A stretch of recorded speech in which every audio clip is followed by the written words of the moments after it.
What's happening, people? It's the homie Smitster 400, one half of Straight Off the Ave. Shout out to my co-host, Mr. Dubbins, and this is Smitster Reacts. If you made it to this video, go ahead, give us a like, subscribe. Shout out to the subscribers. You feel me? And we finna get right into this, man. The homie Daz, man. The homie Daz from the Dog Pound claims he made Tupac. I think that preposterous. But we gonna get into this reaction, man. The homie Napoleon is like, nah, he also thinks that's preposterous. Okay? Because Tupac, as we all know, already was Tupac before he got to death row. I mean, that's why Shook wanted him. But yeah, man, let's get into this joint, man. Shout out to the art of dialogue. Let's get it.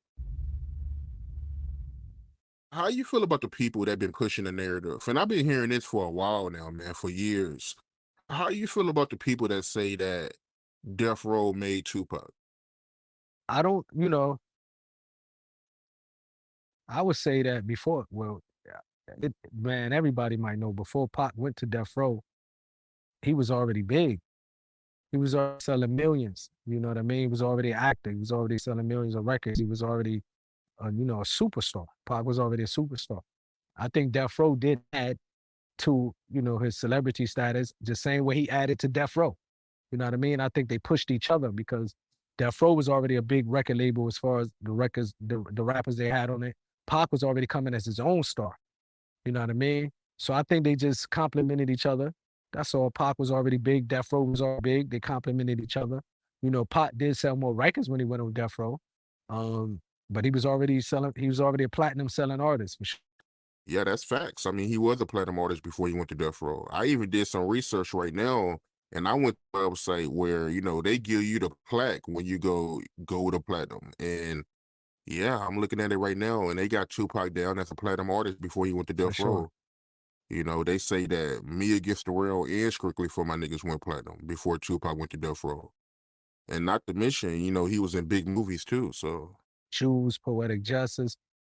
Now, Pac was already known. I think they commented each other. I think I haven't seen it all, but I seen a few, some dads, saying some stuff. But I'm gonna keep it real, bro. I think just that for clarification, because I want to say dads and Corrupt and them was hating on Pac. I'm gonna just be honest, you know what I mean? And I'm more close to Corrupt than dads, of course. Like, you know what I mean? Dads, we always the same. We was around, but I definitely want to say that they was hating on Pac. These two, you know what I mean? Because like Dad said that they was giving him beats. They really was on it like that. They really was coming in the studio, Daz and Corrupt, and they was excited to be on songs, and they was excited to get Pac beats and stuff like that. You know what I mean? So just to clarify that, but and even Dre, I can't even say, if Dre, I don't, everybody can say what they want, but Dre wasn't even around like that. I think he was already Dre, and he was in the cut. He wasn't coming in the studio really. So I don't think he probably had anything. And I wouldn't even be saying that about Snoop if it wasn't for like the interviews and stuff he'd be saying. I wouldn't even be able to look back at it and say, well, Snoop, from the way he was moving, he had something against the Pac. I started saying this when I started seeing these interviews and the stuff he was saying. You know what I mean? But back then, even though we had our differences as far as we started just hanging in our studio, they was hanging in a studio. Corrupt and Daz, they really did have a lot of love for Pac. I'm gonna keep it real. We got to keep it real. yeah, that's real talk, man. And that's the reason why I didn't say Dad's name, because I wasn't trying to point him out. Because I know a lot of people that been saying that over the years and pushing that narrative. But I Yeah, do agree when it comes to Daz and Corrupt. I can't think of one time that they exactly. said anything suspect about Pac. They always show him love. You could tell they got love for Pac.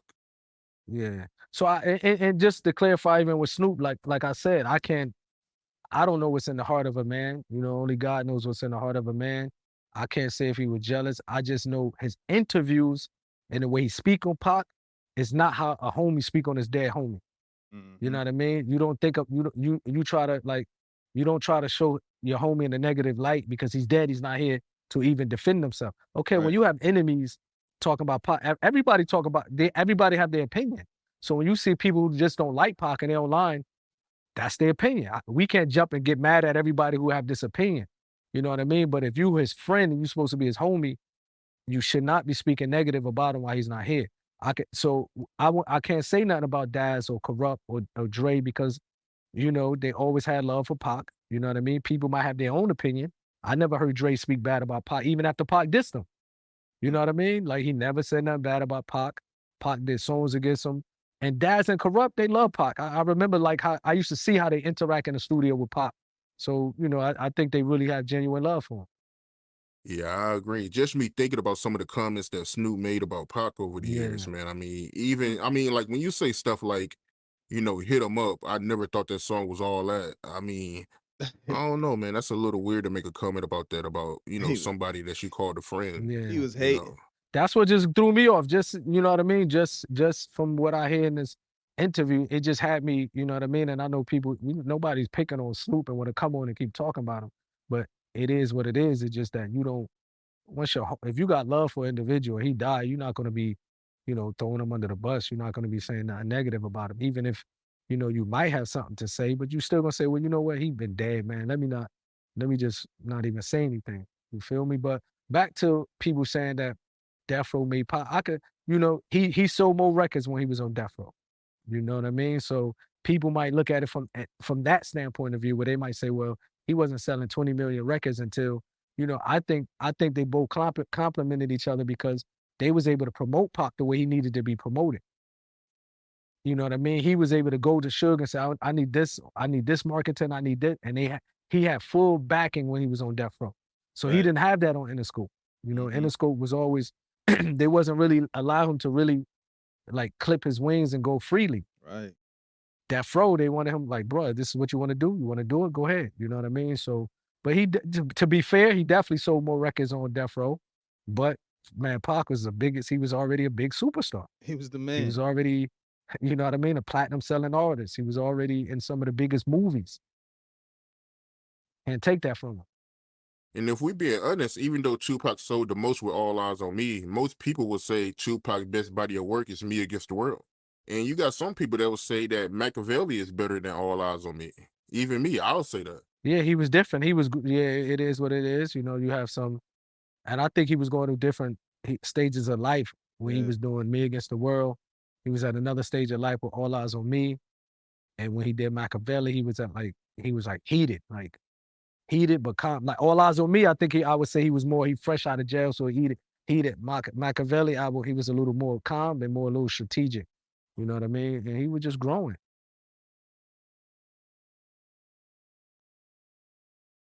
Totally agree, man. Totally agree. So they saying Death Row, not Daz in particular. Still, he was already Pac when he came. You know what I'm saying? He was already Pac. He was already in the movies, like they said. He was already like platinum. Like what he brung was that, he fit their energy. He fit that energy that Suge had when he'd come in the room and he'd just shut Ish down. Like Pac had that same type of energy. You feel me? And then them two, that was just like that was a ill tandem. And I do feel like Snoop saw that and he low key was hating, man. He was hating because he was, he was the man, the chronic doggy style. You feel me? And then here come Tupac, taking all the women. I get around. He Mr. I get around. He taking all the women. You feel me?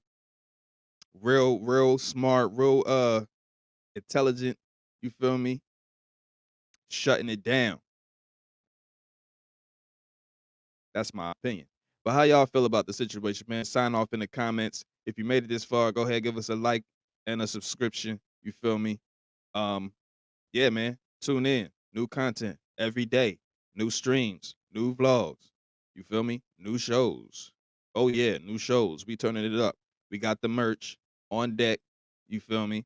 And we making it happen, man. Shout out to all y'all for helping us make it happen. You feel me? This has been Smitster. You know what I'm saying? The homie Smitster 400. Smitster Reacts. Signing off, man. Owie.